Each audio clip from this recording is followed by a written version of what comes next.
welcome back to the deep dive.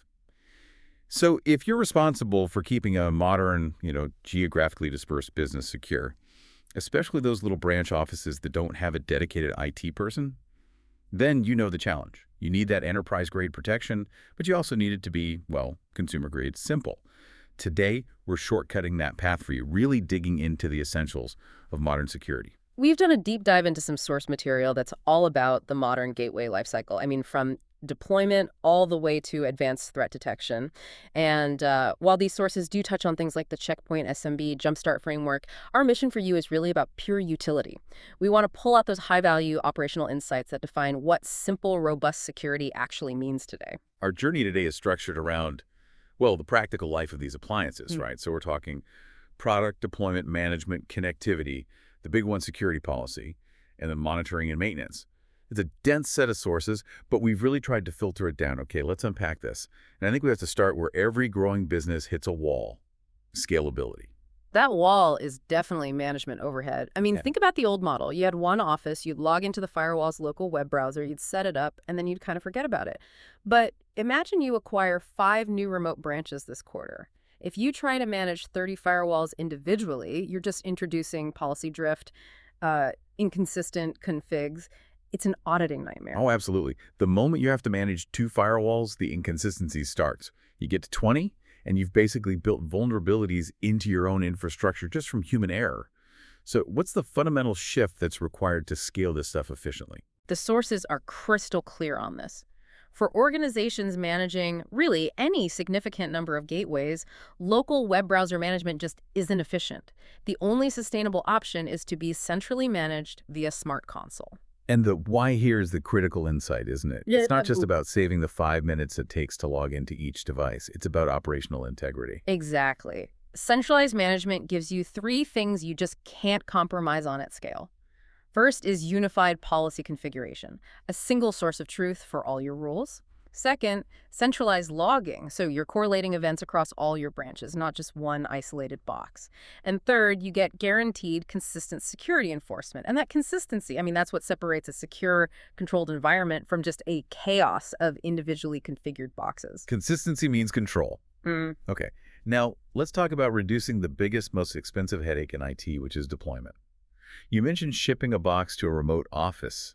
Historically, that required what we call A truck roll. a truck roll. Yeah.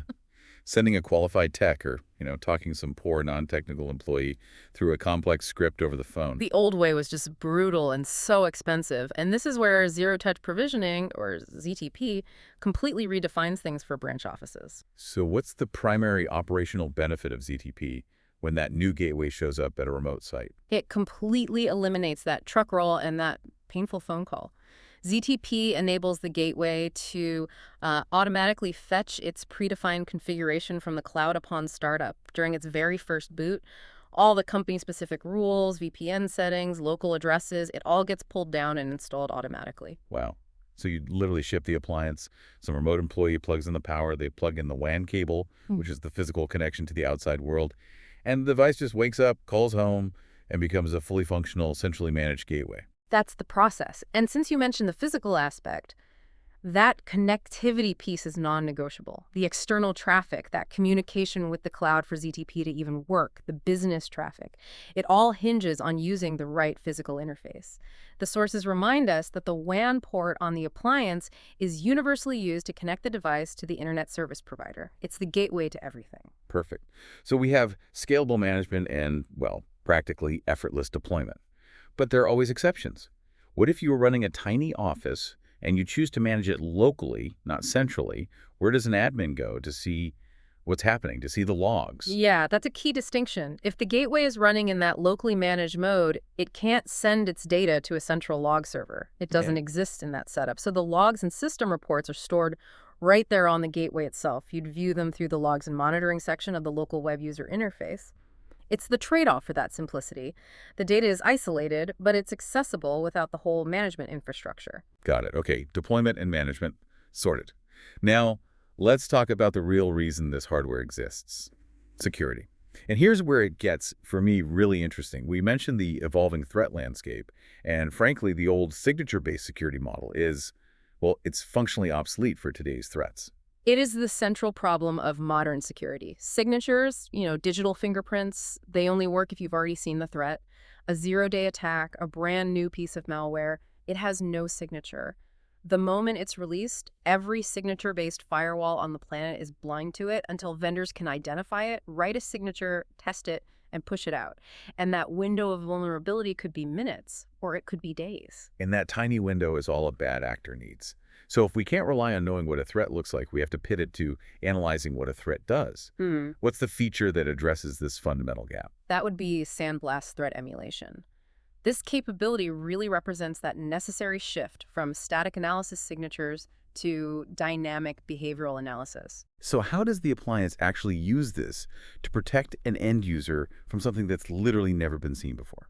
It's highly effective. So when a suspicious file, say an email attachment or some document you downloaded enters the network, the appliance doesn't just scan it for signatures. It intercepts the file and it runs it in a secure, isolated virtual environment. We often call it a sandbox. Okay. And in that sandbox, the file is basically tricked into running. The system then watches its behavior. Does it try to connect to a known malicious IP? Does it try to encrypt files on the virtual desktop? Modify system settings? So it's like letting the malware detonate, but in a padded room where it can't do any real harm, and you're analyzing it like a forensic scientist. Yeah, precisely. If that behavior analysis flags it as malicious, the original file is blocked instantly. It never reaches the end user. This behavioral approach is really the only reliable way to defend against zero-day and polymorphic threats where the signature is constantly changing. That's a huge conceptual shift. And speaking of shifts, we also need to talk about policy. For decades, firewalls made decisions based on IP addresses.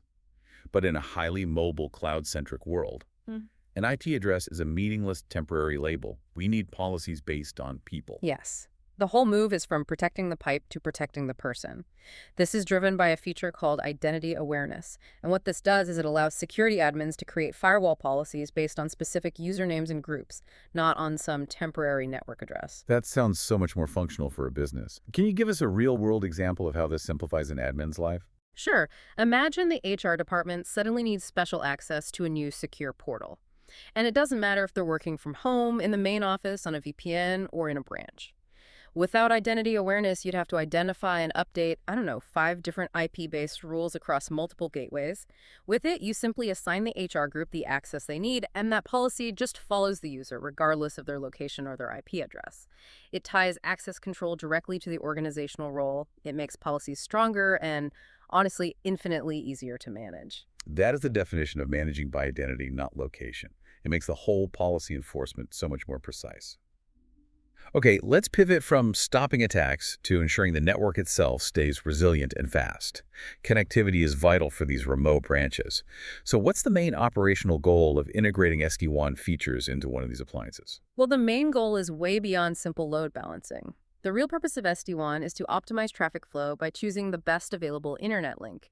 And it does that based on real-time performance metrics. So it's not just looking at whether a connection is up or down. It's actively measuring the quality of the service. Absolutely. The system dynamically evaluates multiple internet links, maybe a primary fiber line and a secondary cable modem at the same time.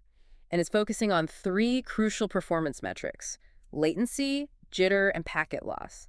Latency causes delays, jitter causes that, choppiness in VoIP or video calls, and packet loss means data is constantly being resent, which slows everything down. So if my VoIP calls are breaking up because my primary link has high jitter, the SD-WAN system can automatically move just that voice traffic to the secondary link. Even if the primary link is still technically up, that makes the application quality consistent. That's huge for user experience. Precisely. It keeps the business running smoothly by prioritizing the performance of critical applications over just sticking to a single physical connection. But the reality is that sometimes those wired connections do fail entirely. A fiber cut, an ISP outage.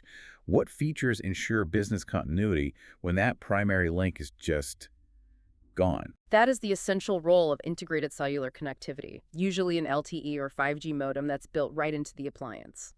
The most common and critical use for that modem is to provide an automatic internet backup, which we call link failover, if the main wired connection becomes unavailable. So no manual effort needed. The system sees the primary link is dead and instantly switches the whole branch office over to the cellular connection. Yes. It ensures near instantaneous business continuity. The whole office stays connected, policies stay enforced, and the admin gets an alert. It's a vital layer of redundancy for minimizing downtime. This all sounds like a lot of data, a lot of active management. Let's finish up with the tools that make the admin's life easier.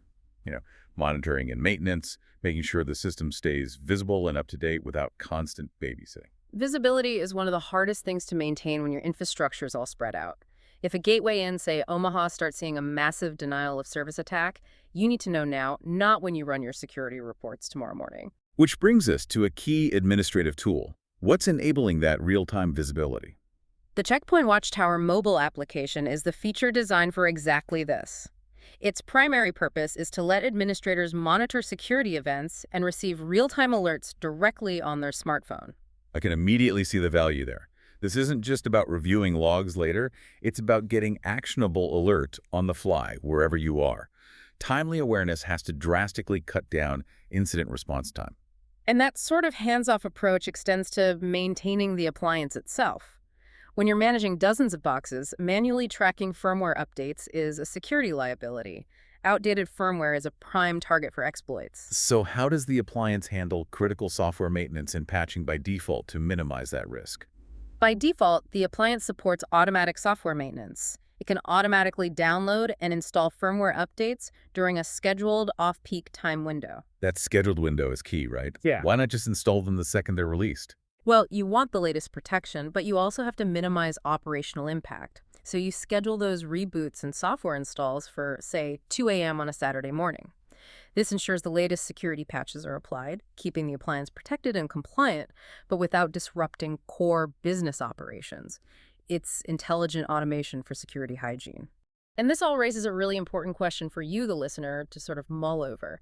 When you consider the totality of the features we've discussed, from identity awareness, which bases access on a specific user, to Sandblast, which analyzes the behavior of a single file, how does this deep integration of user identity and behavior fundamentally change the historic definition of what a firewall even is?